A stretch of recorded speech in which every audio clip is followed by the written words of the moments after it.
Hi hello ಎಲ್ರಿಗೂ ನಮಸ್ತೆ. ಇವತ್ತೊಂದು ಬೋಟ್ ನೆಕ್ಕಲ್ಲಿ ಬ್ಲೌಸ್ನ ಡಿಸೈನ್ ಮಾಡಿದ್ದೀನಿ, ಅದನ್ನು ತೋರಿಸೋಣ ಅಂತೇಳಿ ವಿಡಿಯೋ ಮಾಡ್ತಾಯಿದ್ದೀನಿ. ಇದು ಟೀಚರ್ದು ಆ್ಯಕ್ಚುಲಿ ಆಲ್ಮೋಸ್ಟ್ ನನ್ನ ಕಸ್ಟಮರ್ಸ್ ಎಲ್ಲ ಟೀಚರ್ಸೇ ಇದ್ದಾರೆ.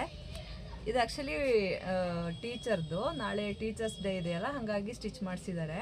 ಇವತ್ತು ಅವ್ರಿಗೆ ಕೊಡಬೇಕು. ನೋಡಿ, ಸ್ಲೀವ್ಸ್ ಈ ಥರ ಡಿಸೈನ್ ಮಾಡಿದ್ದೀನಿ.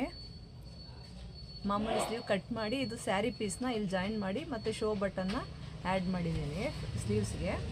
ಇನ್ನು ಫ್ರಂಟ್ ಇದು ಬ್ಯಾಕ್ ನೋಡಿ, ಇದು ಬೋಟ್ ನೆಕ್ಕಿಗೆ ಮೇಲ್ಗಡೆ ಪೈಪಿಂಗ್ ಕೊಟ್ಟಿದ್ದೀನಿ. ಇಲ್ಲಿ ಈ ಥರ ಡಿಸೈನ್ ಬೇಕು ಅಂತ ಹೇಳಿದರು. ನನ್ನ ಕಸ್ಟಮರ್ ಹೆಂಗೆ ಹೇಳಿದ್ರು ಅದೇ ಥರನೇ ರೆಡಿ ಮಾಡಿದ್ದೀನಿ. ಇನ್ನೂ ಏನಾದರೂ ಡಿಸೈನ್ ಮಾಡ್ಬೋದಿತ್ತು, ಇಲ್ಲಿ ಸ್ವಲ್ಪ ಹ್ಯಾಂಗಿಂಗ್ ಬೀಡ್ಸ್ ಎಲ್ಲ ಹಾಕ್ಬೋದಿತ್ತು.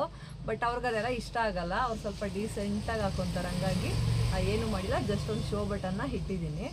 ಇನ್ನು ಫ್ರಂಟಲ್ಲಿ ಸ್ವಲ್ಪ ಈ ಥರ ವಿ ನೆಕ್ ತೊಗೊಂಡಿದ್ದೀನಿ. ಯಾಕೆಂದರೆ ಇದನ್ನು ಬೋಟ್ ನೆಕ್ ಆಗೋದ್ರೆ ಫ್ರಂಟ್ ಉಕ್ಸು ತುಂಬ ಮೇಲ್ಗಡೆ ಬಂದುಬಿಡುತ್ತೆ. ಆವಾಗ ಸೆರ್ಗು ಹಾಕ್ಕೊಂಡ್ರೆ ಸೆರ್ಗ ಹತ್ರ ಆಲ್ಮೋಸ್ಟ್ ಉಕ್ಕೆಲ್ಲ ಕಾಣುತ್ತೆ, ಹಂಗೆ ಕಾಣಿಸ್ಬಾರ್ದು. ಹಂಗಾಗಿ ಸ್ವಲ್ಪ ಡೌನಾಗೆ ಈ ಥರ ವಿಯಲ್ಲಿ ಫ್ರಂಟ್ ತೊಗೊಂಡಿದ್ದೀನಿ, ಮತ್ತು ಫ್ರಂಟ್ ಉಕ್ಸ್ ಬರುತ್ತೆ ಇದು. ಇನ್ನು ಇದೇ ಸ್ಯಾರಿಗೆ ಕುಚ್ಚು ಕಟ್ಟಕ್ಕೆ ಹೇಳಿದರು. ನಾನು ನೈಟು ಬೇಬಿ ಕುಚ್ಚನ್ನ ಮನೇಲಿ ರೆಡಿ ಮಾಡಿದ್ದೀನಿ. ಇವಾಗ ಬಂದು ಈ ಬ್ಲೌಸ್ ರೆಡಿ ಮಾಡಿದ್ದೀನಿ. ಅವ್ರದ್ದೇ ಇನ್ನೊಂದು ಬ್ಲೌಸ್ ಇದೆ ನೋಡಿ, ಇದೊಂದಿದೆ, 2 ಬ್ಲೌಸ್ ಅವ್ರದ್ದು. ಇದು